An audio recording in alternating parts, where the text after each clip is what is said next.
Hi, my name is Ignacio, and together with my colleague Shrey, we will present and demonstrate in this video our cloud benchmarking and validation tool. Modern cloud services move beyond the traditional categories of infrastructure as a service, platform as a service, and software as a service. Testing and validation should cover the whole stack, starting at the infrastructure level, but going to higher layers, like the software. Commodity services need to be validated to multidisciplinary research use cases across different environments. With this in mind, then, there is a need for a tool to automate deployment, benchmarking, and validation of cloud services. With the goal to achieve flexibility to onboard commercial clouds, satisfying diverse research workloads, simplifying cloud services comparison, rely on open standards and tools, being vendor independent, validate exit strategies, and foster wider adoption of cloud services by the research community. The life of the test suite started in 2018 with the HNSciCloud project, where lessons learned and feedback was gathered regarding the testing activities. Later, in 2019, the first version of the tool was achieved for the OCRE project. In 2020, it served as a base for the testing framework of the archival project, and its catalog was expanded. In the current year, the suite is being used extensively in the OCRE project and for CloudBank EU. This tool spans multiple projects, so the goal is to have it adopted in the European Open Science Cloud. A few details about the tool itself. It's written in Python 3 and relies on Terraform and Ansible for provisioning resources and bootstrapping Kubernetes clusters, respectively. The test and benchmark run therefore on Docker containers in Kubernetes pods. For the configuration files, YAML is used, and for the results, mainly JSON. The suite gives the possibility to automatically upload the results to an S3 bucket on the CERN cloud at the end of the run. While it is still internal, there is also a dashboard that was implemented to show the results in a visual way, which is generally more convenient than raw results files. The test catalog that the suite currently provides includes tests that cover CPU and GPU benchmarking, networking, data replication, and basic S3. There are also some tests in the works, such as HPC-oriented, advanced S3 performance validation, evaluation of fairness, and AI capabilities checks. With that being said, as we will see later during the demo, there is also the option to run custom workloads. To begin the process, the user has to get the code from the public GitHub repository and following prepare the run by filling in two simple YAML files. Then the run can be started. The suite will provision the needed resources and bootstrap the Kubernetes cluster. After, it will complete Kubernetes resource YAML files according to the tests that were selected, and will later use them to deploy the workloads. Each test will run on an independent pod. They use test-specific images. As tests complete, the suite will collect the results from the pods, and then it will delete all these pods. Optionally, the resources can be destroyed at the end of the test suite run. In the scope of different projects, we have run the suite on all the cloud providers that you can see here. Specifically for the OCRE project, we're currently in the process of running the suite on the platforms that were selected. At the moment, we have results for around a dozen of these clouds. Now let's move on to the demo. The deployment will be performed on the Google Cloud Platform. It will provide an overview of the whole process, from configuration to cleanup of the resources. In addition, we will showcase how the test suite can be used to deploy a custom workload independently of the test suite's catalog.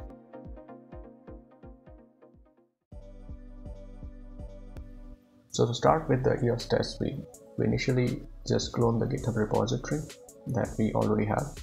And the GitHub repository consists of the latest code for the EOS test suite, and we are generating new Terraform files for new providers that have been that are going to be launched.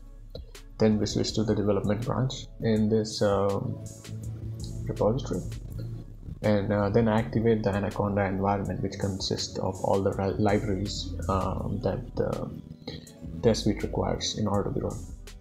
So once we are done with that, then we will be using, so in this case I'm running the Google IIS provider, so I'll be changing the configs file in the Google examples folder. Now all of the different providers have different examples or example templates, as you can see, and you can change them as well.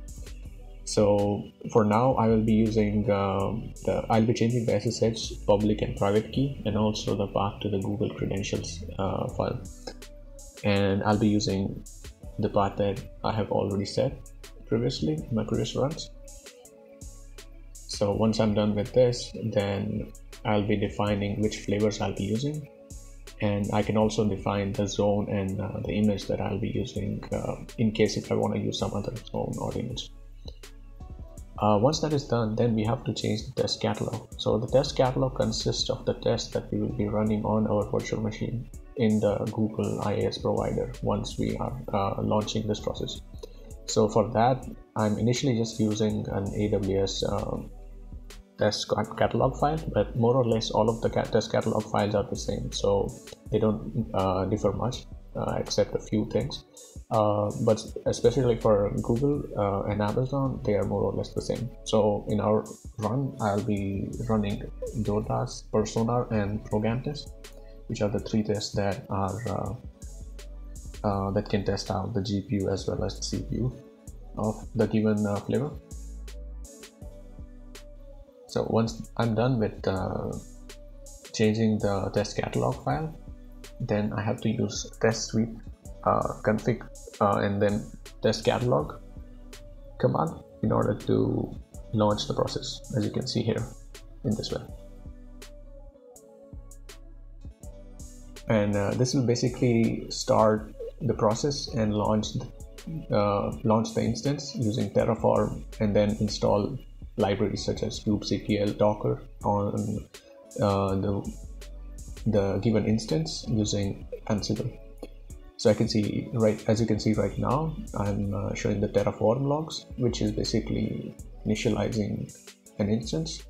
Now all of this had to be done by using the GUI, and it is kind of difficult to do it in different providers because each of them have a different way in which you have to do it by hand.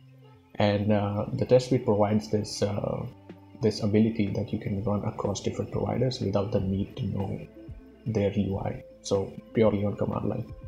As you can see here, it has launched the instances, and we can see the Ansible logs in order to see which steps the Ansible log is currently running. As you can see, it's going to install Docker and kubectl and other things right here. And the second, I'm showing both for the ProGAN test and also for the DODAS and Persona. So both of them are running on different instances, but I can see that they are going to be installed, and it's going to install other drivers as well, which are required for the given test. So now it creates different boards, and on each of these boards that specific test is going to be performed. Now, as you can see, if you use the get boards command, you can see which boards are running on the given node. So let's start it now.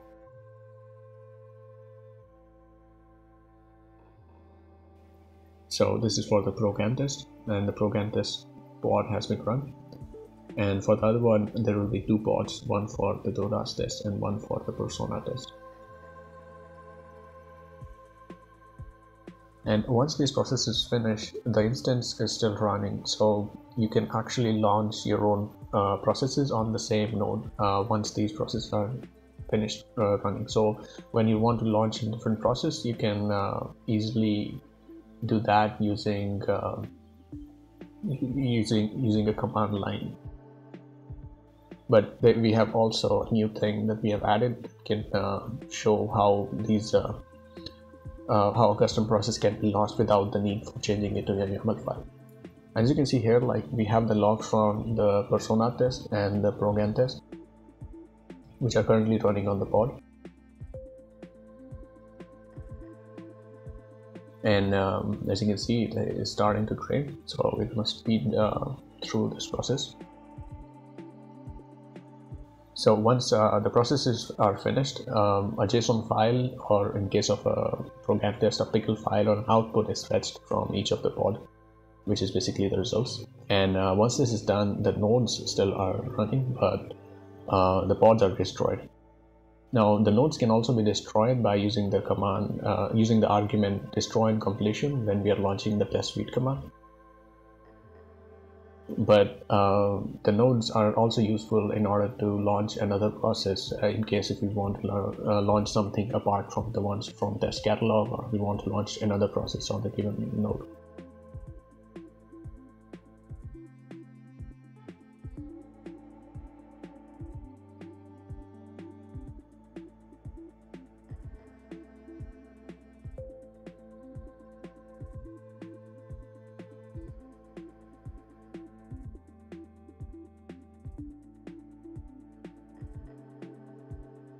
Now once we are done with all of these processes, we can destroy our given pods using a destroy all command as well. So as you can see, the process finished, and now we can see that the nodes will be still running, but the pods are destroyed. So these are the nodes for the Dodas and the persona, and now we use the command for test suite destroy all, which will basically destroy the instances that we have just launched. And this is an effective way to kill all the processes without the need for using any UI or doing anything by hand. And you can see that these nodes will be killed as well. So it's all destroyed now.